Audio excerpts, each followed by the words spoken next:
bagaimana bentuk komunikasi kita untuk menginformasikan mengenai K3 tersebut ke khalayak ramai. Dalam hal ini adalah untuk ke rekan-rekan kerja yang ada di perusahaan.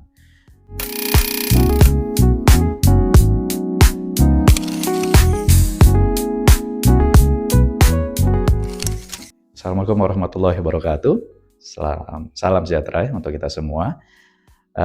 Kembali lagi bersama saya, Pak Edi Taqwa Dikardani, SKMM K3, salah satu praktisi K3 ya, sampai sejauh ini. Berikutnya, kita akan menginformasikan mengenai materi untuk berkomunikasi. Dalam hal ini adalah komunikasi K3. Nah, bicara masalah komunikasi, rekan-rekan pasti ya, atau sahabat K3 ya, atau Garuda Crew, itu sering sekali yang namanya berkomunikasi ya. Komunikasi pasti akan antara satu orang dengan orang lainnya. Nah, dengan berkomunikasi tersebut, pastinya akan ada informasi yang diberikan. Benar ya? Nah, dalam hal ini kita bicara masalah K3. Bagaimana bentuk komunikasi kita untuk menginformasikan mengenai K3 tersebut ke khalayak ramai. Dalam hal ini adalah untuk ke rekan-rekan kerja yang ada di perusahaan. Kenapa sih ini menjadi salah satu hal yang penting? Karena memang harus kita sampaikan, apalagi sebagai insan K3. Ya. Nah, untuk materi kali ini akan kita bahas mengenai 3 informasi di dalamnya. Pertama, tipe komunikasi K3, bagaimana metodenya atau metode berkomunikasi tadi. Yang ketiga, seperti apa sih komunikasi yang efektif. Untuk tipe komunikasi K3, mungkin kita harus mengetahui dulu seperti apa sih prinsip berkomunikasi. Ya.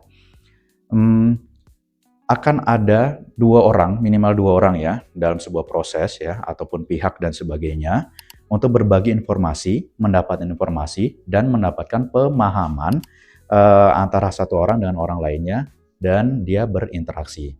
Nah, komunikasi ini menjadi salah satu hal yang utama dalam kita menciptakan lingkungan kerja yang nyaman, terutama dalam mencapai kita punya tadi target K3. Gitu. Karena tanpa adanya komunikasi, kita tidak akan bisa menginformasikan, kita tidak akan bisa mengkomunikasikan ya apa mau kita, gitu kan. Nah, sebagai contoh aja, misalkan antara 2 orang itu kan, kalau diem-dieman apa adanya, nggak akan ada komunikasi, gitu. Jadi harus ada minimal 1 orang yang mendengarkan atau 1 orang yang dalam memberikan penyampaian, memberikan informasi apakah sampai atau tidak. Dan dalam prinsip berkomunikasi tadi, kita harus tahu dulu informasi apa yang akan kita sampaikan di dalam komunikasi tersebut. Nah, secara umum proses komunikasi itu akan melibatkan tadi ya, akan melibatkan orang, minimal 2 orang, dan harus ada medianya. Itu ya. Pertama harus punya sumber, yang kedua ada pesan atau informasi yang disampaikan, lalu ada media, ada penerima, dan apa dampak dari yang kita berkomunikasi tadi. Nah, di dalam prosesnya tadi itu pasti membutuhkan waktu ya. Pasti akan ada waktu tuh di dalamnya, benar ya? Dan itu tadi harus ada feedback yang menginformasikan atau mengindikasikan bahwa komunikasi itu sampai. Seperti itu. Nah, sebagai contoh lagi nih, kalau tanpa adanya komunikasi, tidak mungkin saya berada di sini gitu kan. Tanpa adanya komunikasi, tidak mungkin juga sebuah aktivitas itu tersampaikan gitu. Dan tanpa adanya komunikasi, tidak mungkin juga rekan-rekan bisa bertatap muka langsung misalkan gitu dengan orang lainnya. Nah, dalam proses komunikasi ini tadi akan ada sumber. Nah, sumber ini tadi banyak bentuknya ya. Bisa itu orang, bisa itu organisasi, apapun bentuknya ya. Media pun ya ataupun alat itu juga bisa masuk dalam kategori sumber. Yang kedua, pesan atau informasi. Nah, di dalam pesan ini ya tadi apa yang mau disampaikan di dalam komunikasi ini tadi ya, isi informasinya seperti apa dalam bentuk verbal secara langsung seperti ini ataupun non verbal yang disampaikan oleh media lainnya. Nah, yang ketiga bentuk medianya. Nah, seperti yang saya lakukan saat ini berarti medianya adalah media recording gitu ya. Jadi nanti ini dalam bentuk satu arah.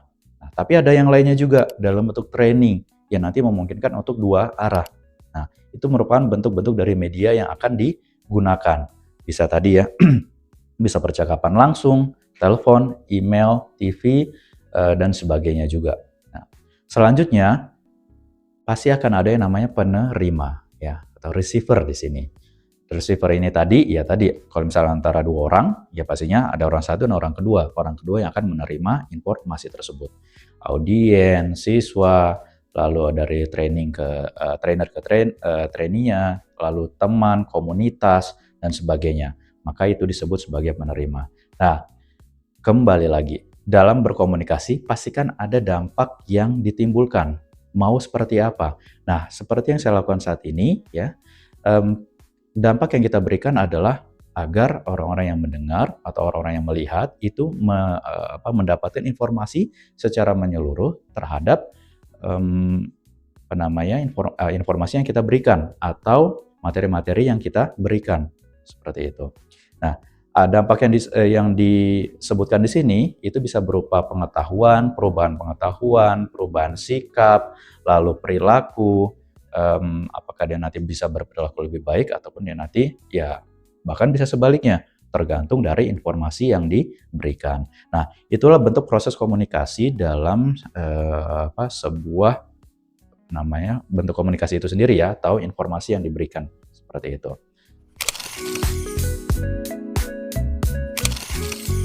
Selanjutnya, untuk tipe komunikasi ketiga, ini mungkin sangat banyak sekali untuk beberapa tipe komunikasinya. Karena tadi kita sebagai insan ketiga tidak boleh malu untuk menyampaikan informasi tadi. Karena kita memiliki tujuan yang mulia nih dalam memberikan informasi mengenai K3 tadi. Karena kita memiliki tujuan yang satu ya, kita tidak ingin ada kecelakaan dalam bentuk apapun dan kita bisa menciptakan lingkungan kerja yang aman dan nyaman. Oke. Komunikasi ketiga ini merupakan proses pertukaran informasi nih, dan pesan spesifik dari K3 itu di tempat kerja. Perlu diperhatikan, di tempat kerja, ya. Dan juga merupakan salah satu bentuk program pencegahan kecelakaan kerja. Biasanya untuk mencapai kita punya target tadi zero accident, ya, kita harus ada bentuk komunikasi. Banyak media-media yang akan dilakukan. Nah, bentuk komunikasi inilah yang kita informasikan saat ini.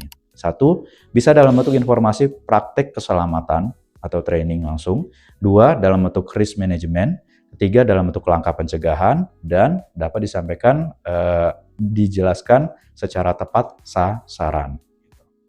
Nah, untuk bentuk komunikasi ketiga yang mungkin sering kita informasikan, sering kita ketahui, ada yang namanya toolbox meeting. Atau apa sebutannya? P5M. Atau apa lagi? Pertemuan rutin dan sebagainya, ya. Ini yang daily yang akan dilakukan sebelum melakukan aktivitas atau sebelum bekerja. Nah, ini salah satu bagian atau bentuk dari komunikasi K3 itu sendiri, ya. Untuk beberapa tipenya itu bisa tertulis, lisan ataupun visual. Nah, rekan-rekan yang bekerja di area kerja, ya, pasti akan banyak melihat hal-hal ini, ya. Terutama masalah yang visual. Ya, kalau visual ini nanti bisa dalam bentuk rambu, bisa dalam bentuk petunjuk arah, bisa dalam bentuk gambar dan sebagainya juga. Kalau yang tertulis nanti rekan-rekan biasanya dibacakan sebuah peraturan, ya, dan nanti harus adanya approval dan sebagainya juga. Kalau lisan itu biasanya nanti tatap langsung seperti itu atau berkomunikasi. Nah, untuk komunikasi tertulis ini kita tadi sudah belajar masalah dokumentasi K3 gitu ya. Di mana salah satu di dalamnya ada bentuk dokumen level 1 berupa manual ataupun dokumen level 2, 3 sampai dengan level 4 ya. Itu salah satu bentuk dari komunikasi tertulis. Lalu ada dalam bentuk poster atau brosur, lalu ada bentuk lembar keselamatan, ini beberapa contoh saja dalam bentuk penyajiannya. Lalu ada dalam bentuk prosedur dan instruksi kerja maupun salah satu contohnya di insiden reporting gitu ya. Nah, untuk komunikasi tertulis ini tadi kan kembali lagi ya, harus ada informasi yang disampaikan dari pemberi, media sampai dengan penerima. Nah, untuk yang pemberinya ini tadi siapa? Untuk penerimanya siapa? Dan bagaimana bentuknya? Dan harus diperhatikan masing-masing ini juga punya levelnya. Artinya dia tidak semuanya kita berikan break dalam tingkatan ya atau struktur organisasi. Itu kita harus sesuaikan seperti itu.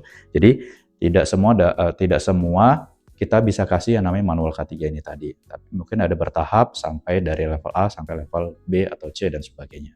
Poster dan prosedur ini salah satu bentuk yang mungkin bisa kita sebarluaskan di site ya.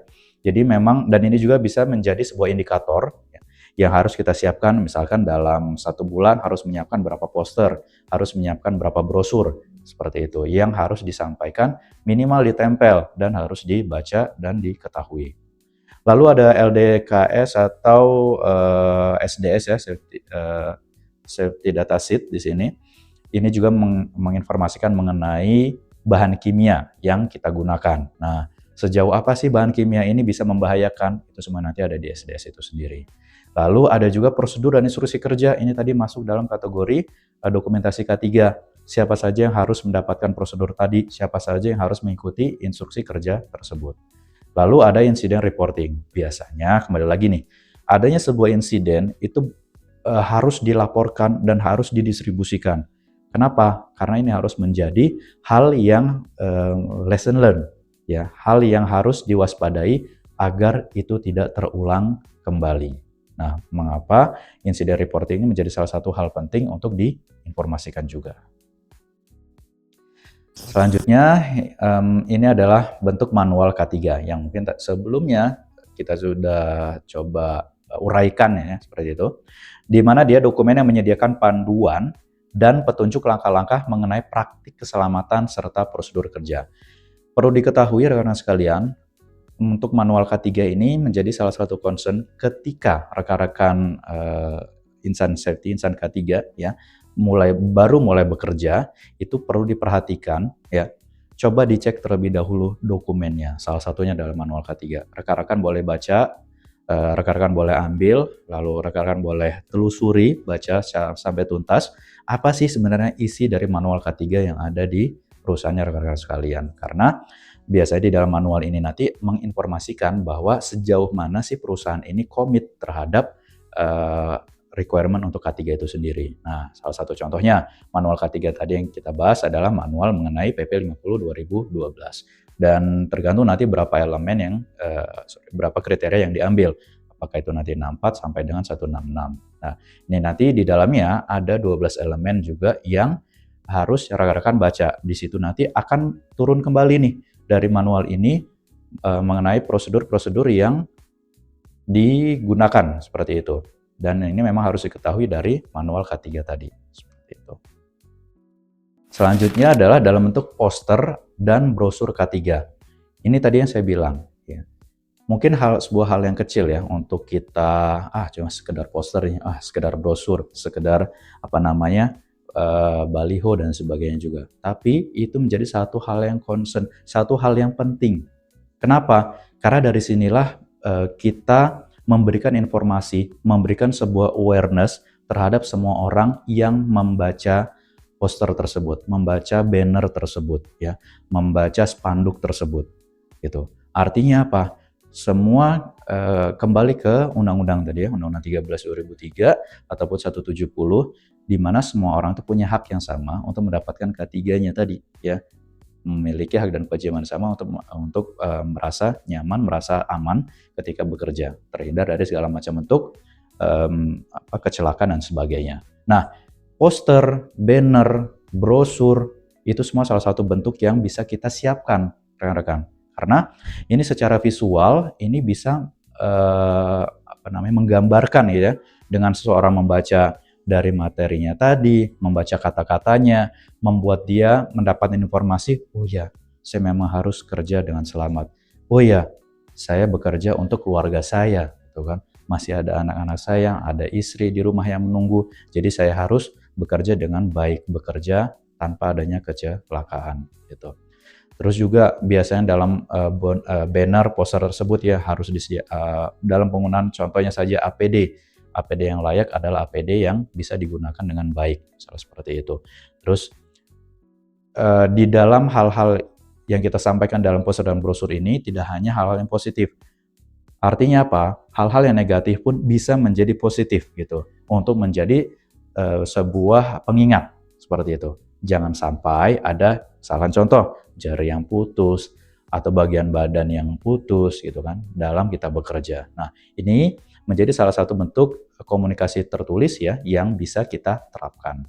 Berikutnya, selain dari poster ini ada LDKS atau lembar data keselamatan ataupun SDS ya, Safety Data Sheet, yang tadi saya informasikan kembali. Ini salah satu bentuk media di mana ada sebuah bahan kimia ketika dia terkontaminasi dengan orang atau dengan pekerja, dia bisa menimbulkan sebuah penyakit. Nah, itu yang harus kita ketahui. Bagaimana cara penanganannya, bentuknya seperti apa, tindakan utamanya bagaimana, dan sebagainya. Nah, itu harus kita ketahui dari si SDS ini tadi, Safety Data Sheet. Karena kita tidak akan pernah lepas dari yang namanya bahan kimia. Ya. Bahkan sampai pembersih lantai pun atau OB yang bekerja di office sekalipun ya, atau pembersih dan sebagainya, pasti akan menggunakan yang namanya bahan kimia. Dan ketika bahan kimia tadi terkontaminasi langsung dengan manusia, itulah ya tadi bisa menimbulkan banyak insiden ya, terutama ke penyakit akibat kerja, seperti itu. Selain dari safety data sheet ini tadi, ada lagi turunannya dari manual ya, ini dokumen level 2 dan 3, ada prosedur dan juga instruksi kerja. Dia lebih terperinci menginformasikan mengenai aktivitasnya atau bagaimana sesuatu ini dikerjakan, seperti itu.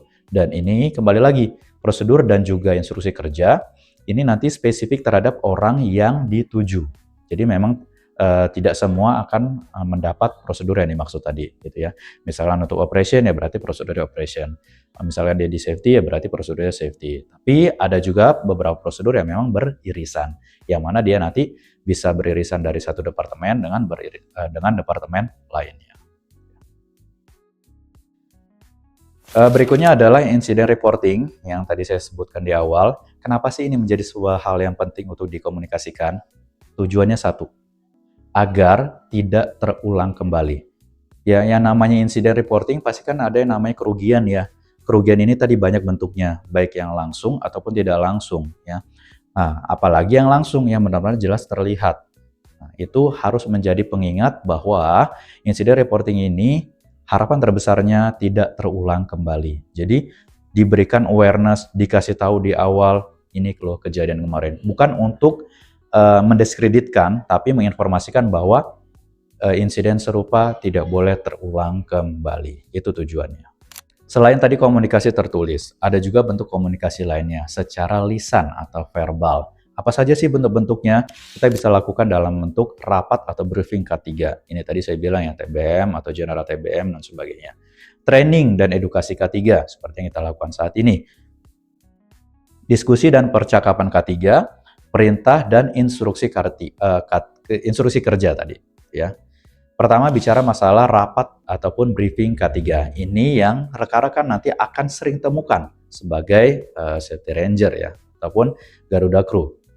Pertemuan langsung ini menginformasikan mengenai ya tadi masalah keselamatan, masalah kesehatan kepada karyawan, berfokus pada evaluasi risiko dan rencana tindakan. Artinya, briefing K3 ini selalu kita lakukan daily, ya salah satu contoh ya, kita lakukan toolbox meeting. Itu kita lakukan daily tiap hari sebelum memulai pekerjaan. Yang pertama, kita bisa bahas mengenai apa yang akan dilakukan hari itu. Yang kedua, baru kita bahas mengenai apa saja sih kira-kira risiko atau potensi risiko yang terjadi dari aktivitas yang kita kerjakan. Yang ketiga, kita bisa bacakan manajemen risikonya. Ya tadi ya, bisa menggunakan JSA ataupun bisa menggunakan HIRA. Itu bisa kita bacakan. Nah, jangan lupa juga di dalam rapat ataupun briefing K3 ini harus diinformasikan ya sedetail mungkin kalau bisa apa yang akan dilakukan beserta risk-risk yang akan muncul. Sudah sesuai belum sih dengan panduan? Sudah sesuai belum sih dengan prosedur yang berlaku? Nah, itu kita sampaikan pada saat briefing K3 ini tadi. Berikutnya adalah training dan edukasi K3. Ini tadi dalam peningkatan knowledge ya atau pengetahuan dari seseorang, maka diberikanlah yang namanya training dan juga edukasi. Training ini banyak sifatnya, bisa secara langsung, bisa secara daring dan sebagainya juga. Sesinya bisa secara interaktif, dirancang untuk peningkatan pemahaman dan keterampilan dalam praktik keselamatan kerja. Dan ini menjadi salah satu bentuk bukti juga, karena biasanya setelah training itu akan mendapatkan sertifikat, di mana sertifikat itu menjadi bukti bahwa orang tersebut sudah terlisensi. Selanjutnya ada yang disebut sebagai diskusi maupun percakapan K3. Biasanya ini hampir sama dengan meeting ya, atau kita lakukan safety meeting. Itu bisa bi-weekly ataupun bisa monthly dan sebagainya juga. Ini juga untuk berbagi pengalaman, berbagi pengetahuan, maupun ide mengenai keselamatan kerja antar manajer dan karyawan. Nah, percakapan K3 ini tidak serta-merta hanya tadi kita dalam bentuk formal, tapi bisa juga dalam bentuk informasi yang disampaikan pada saat kita lakukan general toolwork meeting atau mass meeting ya. Jadi kita bisa mengambil salah satu dari supervisor atau pekerjanya sekalipun untuk bicara masalah K3 di depan umum. Seperti itu. Lalu ada perintah dan juga instruksi kerja atau work instruction. Ini berkomunikasi langsung dengan manajer atau supervisor kepada karyawan mengenai tugas yang spesifik dan harus dilakukan dengan aman. Biasanya dia ya tadi ya secara spesifik instruksi ini muncul langsung dari atasan atau supervisor. Bagaimana bekerja yang aman, apa yang harus dilakukan seperti itu di dalam aktivitas yang dia kerjakan. Maka dibutuhkanlah tadi ada perintah ataupun work instruction. Tadi kita sudah bahas mengenai komunikasi secara verbal, terus tertulis dan juga verbal. Sekarang kita masuk dalam bentuk komunikasi visualnya. Nah, untuk komunikasi visualnya ini memang agak beririsan dari yang sebelumnya juga, tapi ini yang bisa dipahami ya, dipahami oleh rekan-rekan kerja yang ada di site ataupun yang ada di office gitu ya. Pertama, bisa kita lihat dari tanda bahaya ataupun rambu K3. Teman-teman mungkin harus mengetahui ya, ada beberapa color code yang digunakan di perusahaan atau di industri ya, baik itu berwarna biru, hijau, kuning, dan merah. Nah, untuk yang biru itu biasanya menginformasikan bahwa hal tersebut harus digunakan. Nah, kalau yang merah otomatis tidak boleh dilakukan. Seperti itu ya. Kalau yang hijau itu harus dia mewaspadai, yang kuning mewaspadai, kalau yang kalau yang hijau berarti itu adalah area yang safe atau menyesuaikan dengan kondisinya nanti. Berikutnya ada juga ya peta dan diagram keselamatan. Nah, ini biasanya mapping area kalau rekan-rekan ada di suatu building atau bangunan di suatu lantai. Nah, biasanya akan ditempatkan di area yang mudah terlihat nih. Yang paling gampang sekali rekan-rekan bisa temui di depan lift atau atau terpajang dia di eskalator dan sebagainya, setelah eskalator dan sebagainya. Karena orang-orang akan melihat ya, seperti itu. Nah, ini juga menginformasikan bahwa di mana saat ini kita berada dan harus seperti apa kalau misalkan kita menangani keadaan darurat atau mengalami keadaan darurat. Harus lari kemana? Nggak mungkin kan hanya berdiam diri di satu area tersebut ya. Nah, jadi kita harus mengetahui nih, di mana kita harus berkumpul atau kita harus berlari ketika ada keadaan darurat. Nah, kira-kira kalau di mall, untuk rekan-rekan sekalian, itu pernah melihatnya di mana tuh? Nah, teman-teman bisa melihat sendiri ya, nanti mencari tahu lah di mana. Dan itu harus dipastikan, harus diperhatikan. Sebagai insan K3, rekan-rekan juga harus tahu nih, ketika memasuki sebuah area, site, ataupun gedung dan sebagainya, rekan-rekan harus tahu di mana master point-nya atau titik berkumpul dan di mana area yang menjadi concern untuk kita berlari menuju master point tersebut gitu. Itu ada di peta dan diagram keselamatan atau mapping area. Berikutnya adalah video dan animasi K3. Biasanya video-video ini akan dimunculkan yang mungkin sering rekan-rekan lihat itu ada di safety induction. Nah, ya, di safety induction ini biasa diinformasikan nih, rekan-rekan sekalian berada di mana, apabila menghadapi keadaan darurat, rekan-rekan harus berlari kemana, dan saat ini mungkin tidak ada trial emergency dan sebagainya, itu biasanya diinformasikan di dalam videonya tadi, untuk safety induction. Video ini apakah hanya sebatas di safety induction? Tentunya tidak. Video ini juga bisa kita kembangkan untuk training-training lainnya. Karena bisa ke training, bisa juga untuk yang lainnya ya. Karena di video ini diinformasikan untuk mengetahui apa sih yang harus disampaikan. Ya. Lalu ada demonstrasi dan simulasi. Nah, ini tadi yang saya sebut nih. Misalkan tadi kita masuk kategori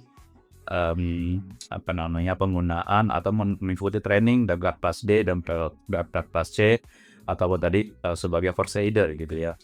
di mana simulasi ini penting untuk dilakukan. Banyak kalinya dalam demonstrasi ataupun simulasi ini ya, yang bisa kita memang harus disimulasikan seperti itu, karena memang ini akan membuat kita menambah knowledge kita, menambah skill kita dalam kita menerima training tersebut atau input tersebut. Dan di sini perhatikan penggunaan model atau demonstrasi basic untuk mengilustrasikan bagaimana sih cara menggunakan peralatan yang benar, merawatnya, maintain-nya, dan juga penyimpanan sampai jangan kemudian nanti apabila ada pemusnahan dan sebagainya juga. Lalu kita masuk di dalam metode komunikasi K3. Nah, metodenya bagaimana nih? Dalam metode komunikasi K3 ini kita bisa lakukan yang namanya pelatihan induksi, pelatihan formal, penginformasian mengenai rambu, pemberian pamflet dan poster, komunikasi langsung, ataupun yang komunikasi tidak langsung menggunakan email, surat, dan sebagainya. Nah, ini salah satu bentuk yang akan rekan-rekan kerja atau Garuda Pro dapati ketika bekerja. Ada yang namanya induksi K3. Sekalian saya sampaikan di sini, ini merupakan hak bagi rekan-rekan sekalian untuk mendapatkan induksi K3 tadi. Kenapa? Jangan pernah masuk bekerja ketika induksi K3 ini belum diberikan. Karena ini adalah hak dari rekan-rekan sekalian untuk mendapatkan perlindungan, ya. Jadi tagih di perusahaan induksi seperti apa yang kita dapatkan, seperti itu. Nah, karena apa saja yang ada di dalam induksi K3 ini biasanya akan memastikan satu, pengenalan perusahaan secara singkat. Yang kedua, menginformasikan terkait dengan bahaya dan risiko yang ada di tempat kerja tadi. Nah, kenalan secara singkatnya seperti apa? Informasikan nih, perusahaan ini bergerak di bidang apa, alat produksinya seperti apa, lalu organisasinya bagaimana, nama-namanya siapa saja, dan ya tadi deskripsi bagaimana perusahaan ini bekerja. Berikutnya, ini tadi yang saya informasikan, dia merupakan hak bagi pekerja baru dan kewajiban bagi perusahaan untuk memberikan safety induction tadi, ya, di mana perusahaan memahami struktur dan peran utama organisasinya, terutama terkait dan K3. Jadi rekan-rekan sekalian perlu diketahui bahwa yang namanya K3 ini tadi, khususnya untuk safety induction, itu menjadi hak bagi semua karyawan baru dan kewajiban bagi perusahaan untuk memberikan, ya. Dan informasi apa saja sih biasanya tadi sudah saya informasikan. Mungkin tambahan dari informasinya adalah kondisi darurat, pengenalan rambu, memberikan informasi mengenai jalur evakuasi, master point, tombol alarm, APAR, bagaimana juga cara memberikan pertolongan pertama, serta APD mandatori apa saja gitu yang boleh digunakan. Karena beda area, beda juga bahaya dan risikonya, ya. Misalkan ada rekan-rekan yang bekerja di petrokimia, kan. Nah, di situ kan pasti memiliki hazard terkait dengan hazard chemical, ya, berupa gas. Mungkin juga ada gas-gas yang berbahaya yang rekan-rekan tidak ketahui dan bisa rilis kapan saja. Ini salah satunya adalah H2S dan sebagainya juga. Maka salah satu concern untuk di dalam induksi tadi adalah kewajiban penggunaan masker khusus, ya, dalam beraktivitas atau bekerja. Nah, itu adalah salah satu bentuk alat pelindung diri yang harus disiapkan. Berikutnya adalah pelatihan formal. Nah, kalau pelatihan formal ini banyak sekali bentuknya, ya. Nah, salah satunya ya tadi misalkan dari Garuda Sister Trindo juga atau GSI memberikan materi-materi mengenai pelatihan terutama di 3 itu salah satu bentuk dari pelatihan formal, ya. Terus dia juga bisa memberikan dalam bentuk, pertama kita harus identifikasi terlebih dahulu trainingnya seperti apa, durasinya berapa lama, pesertanya siapa, lalu materinya bagaimana. Nah, itulah yang nanti masuk dalam kategori pelatihan formal. Terus juga ini dipastikan dalam pelatihan formal ini apa yang didapat, gitu kan. Karena nanti selain skill, biasanya juga nanti ada lisensi atau sertifikat yang memang akan diberikan oleh perusahaan seperti itu. Selain juga tadi dalam bentuk yang tatap muka, ada juga alternatifnya bisa menggunakan online berupa informasi, ya. Jadi bisa dalam bentuk apapun yang memang bisa dilihat gitu kan, atau bisa ditonton oleh, pekerja dan sebagainya. Selanjutnya adalah rambu yang tadi juga sempat kita singgung ya di depan, di mana pihak pemberi kerja berkewajiban akan menyediakan rambu-rambu safety. Nah, sebagai bentuk pengawasan secara penuh terhadap risiko. Jadi rekan-rekan ketika bekerja pun jangan hanya melihat ada rambu A, rambu B, rambu C, tapi harus diketahui rambu ini khusus untuk apa. Rambu yang berwarna ini bagaimana, rambu yang berwarna hijau seperti apa, biru seperti apa, itu harus diketahui. Jadi bukan hanya sebatas pemanis di dalam area kerja. Gitu ya. Dan ini kewajiban yang harus diberikan oleh perusahaan untuk menginformasikan mengenai rambu-rambu tersebut. Berikutnya adalah pengumuman dan poster. Ya, ini salah satu contoh juga nih. Yang tadi kita masuk dalam kategori banner atau dalam kategori poster dan sebagainya juga, gitu ya. Perusahaan wajib menyediakan poster terkait dengan ketiga, dalam bentuk banner juga bisa, dalam bentuk spanduk juga bisa. Nah, ini yang tadi sudah saya informasikan di awal, pembuktian untuk awareness. Jadi rekan-rekan sekalian menjadi aware gitu terhadap isi di dalam poster tersebut, terhadap isi di dalam banner tersebut. Jadi bukan hanya sekedar untuk membaca, tapi juga pahami isi di dalam banner yang tadi. Nah, ada juga alternatif lain yang bisa disampaikan dalam bentuk pengumuman ini ya, dibuatlah buku saku. Buku saku informasi mengenai K3 ini tren di era 2000-an ya, 2000-an, 2005, 2010 sampai di 2015-an sekian. Tren buku saku itu sering diberikan untuk karyawan ya. Tapi semakin ke sini tren buku saku ini menjadi salah satu yang setelah dilakukan penelitian dan sebagainya memang masih ada, namun beberapa perusahaan tidak memberikan lagi karena tadi ya dibaca hanya di awal saja seperti itu. Dan ini nanti kembali ya tergantung dari mitigasi risiko yang dibuat oleh perusahaan, apakah memang masih bisa berlaku atau tidak. Lalu ada informasi-informasi lainnya juga dan dipastikan dalam poster ini harus dibuat dengan mencolok minimal permainan warna untuk menarik perhatian dari si pembaca ataupun yang melihat.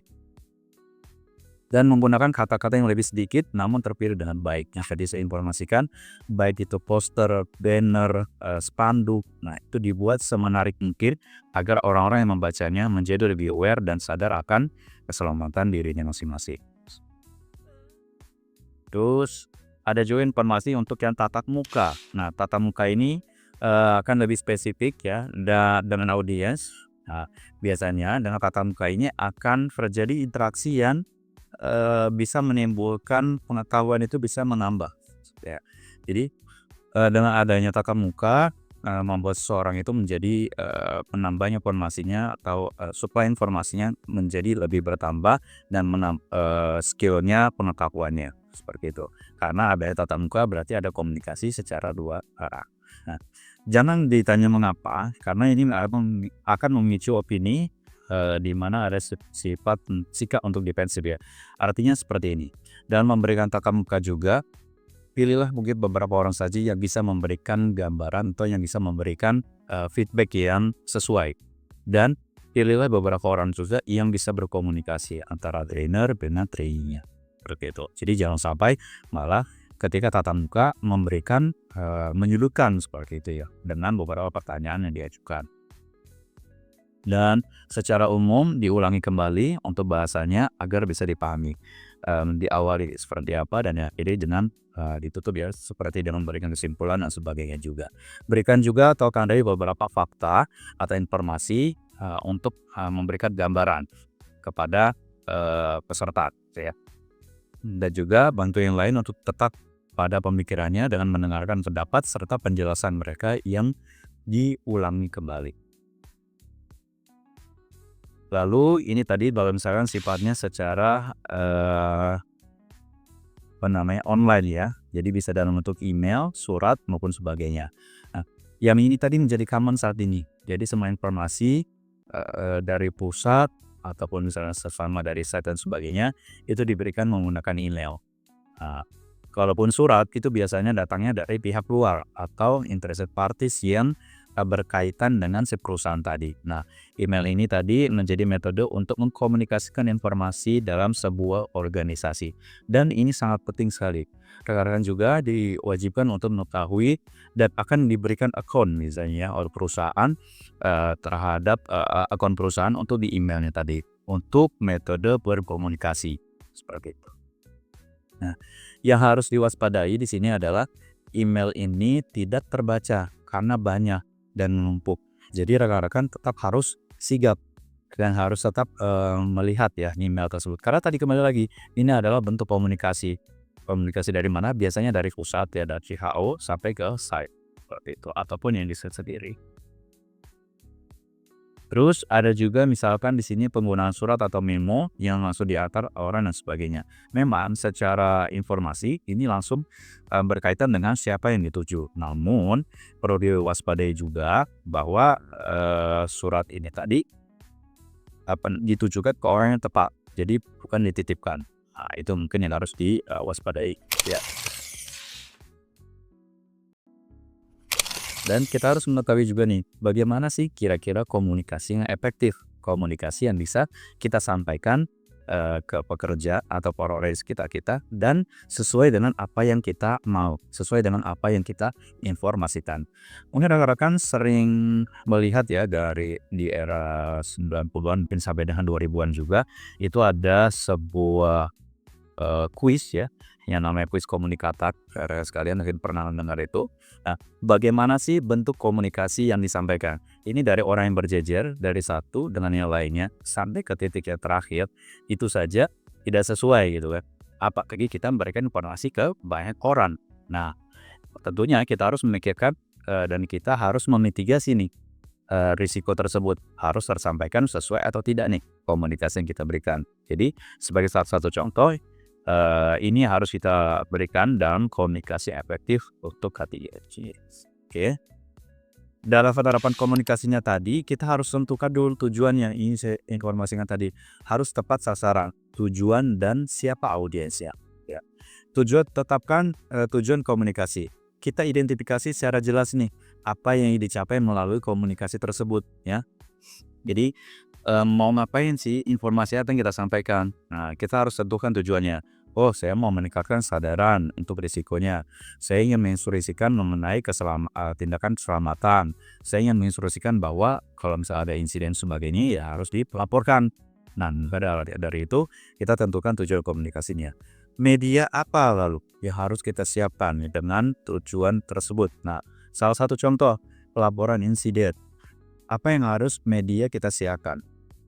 Nah, tentunya kan sekarang berpikir ya, apa kira-kira yang harus kita siapkan ya dalam media harus kita gunakan agar orang-orang yang mau nih melaporkan insiden. Oh, satu, kita bisa siapkan scan barcode. Kita bisa siapkan nomor WA. Salah contoh ya seperti itu.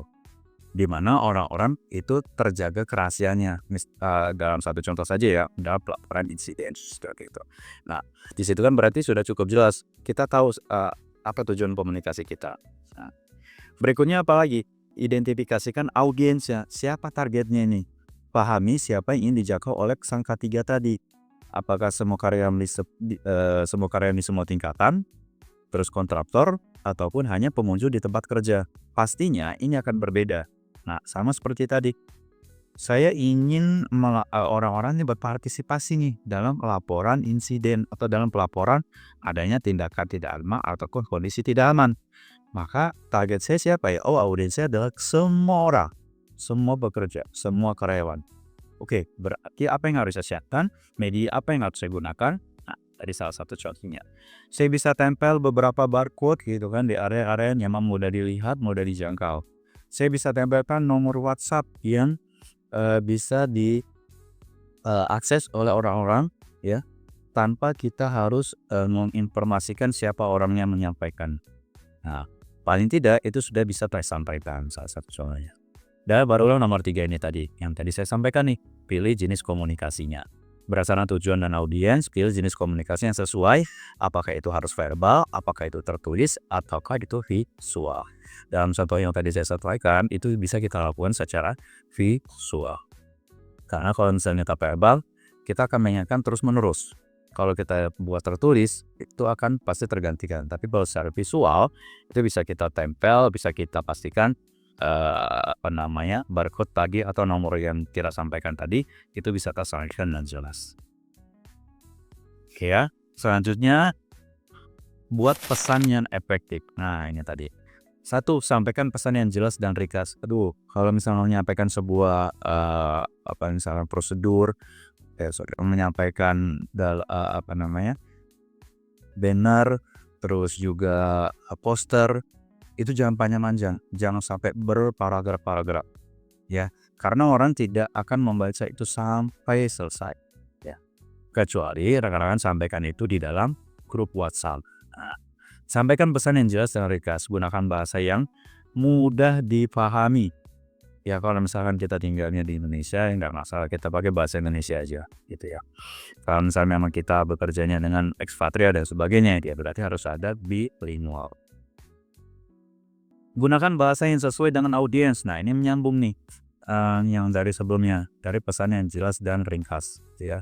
Adaptasi bahasa dan terminologi yang sesuai dengan pemahaman dan latar belakang dari audiens. Ya, tadi saya sampaikan, kalau misalnya kita tinggalnya tadi di area Jawa Timur, gak masalah sesekali kita pakai bahasa Jawa Timur gitu. Atau kita dengar di Jawa Barat, kita bisa pakai bahasa Sunda dan sebagainya juga. Tidak masalah. Ya. Tekankan poin-poin penting dan utama. Nah ini, jadi pastikan apa yang ingin dituju tadi itu tersampaikan di dalam poster kita tadi. Misalkan hanya ada 5 kata di sana. Atau mungkin hanya ada 2 kalimat. Yang terpenting itu bisa tersampaikan.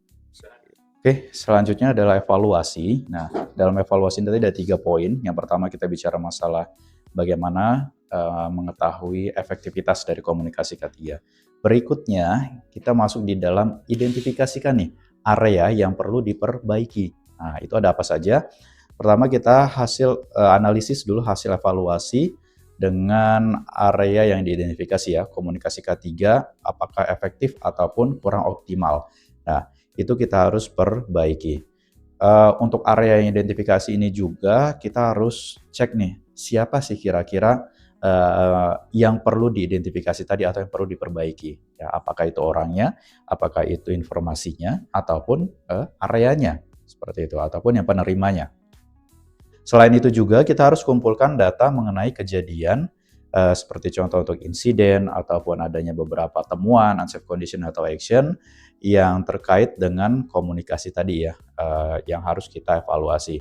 Jadi salah satu contohnya terhadap kepatuhan untuk pemahaman terhadap K3-nya itu sendiri, apakah benar tersampaikan atau tidak. Jadi area mana sih yang harus diperbaiki dari beberapa komponen tadi. Dan yang terakhir, bicara masalah evaluasi tadi, mencari cara untuk meningkatkan kualitas dan efektivitas komunikasi ketiga. Karena kita bicara masalah evaluasi, otomatis kita harus cari tahu nih sumber-sumbernya, areanya, terus bagaimana cara peningkatannya, seperti itu. Jadi kita harus sesuaikan strategi komunikasi ketiga kita yang pastinya menyesuaikan dengan tren saat ini gitu ya, dengan industri yang ada. Nah, apakah menggunakan platform digital ataupun aplikasi dan sebagainya juga. Karena tadi kita tidak boleh stuck di satu area saja, artinya kita harus berkembang, jadi melihat kondisi saat ini, trennya seperti apa gitu. Lalu bisa juga dalam meningkatkan kualitas ini kita harus melakukan pertemuan rutin. Nah tadi yang menjadi salah satu bentuk komunikasi, biasanya kita bisa lakukan weekly meeting ataupun mungkin meeting dengan klien dan sebagainya ya, atau monthly meeting. Nah, itu bisa kita lakukan untuk forum diskusi. Nah, yang nanti bisa kita lakukan komunikasi lebih banyak, lebih intens untuk meningkatkan kualitas dan efektivitas komunikasinya. Serta tadi harapan yang terakhir adalah membangun budaya terbuka, ya terutama untuk yang budaya ketiganya tadi, karena harapan terbesar di sini adalah karyawan akan senantiasa berbudaya K3 dengan mereka merasa aman, mereka merasa nyaman dalam bekerja, dengan adanya juga feedback atau umpan balik terhadap manajemen dengan apa yang mereka lakukan. Nah, dengan adanya hal seperti itu, berarti keterbukaan dalam hal komunikasi itu sudah terjalin. Sehingga komunikasi ketiganya tadi bisa berjalan dengan lancar dan menjadi lebih efektif. Oke, mungkin demikian yang dapat disampaikan untuk materi mengenai komunikasi ketiga ini, dan sampai jumpa lagi di materi berikutnya. Assalamualaikum warahmatullahi wabarakatuh.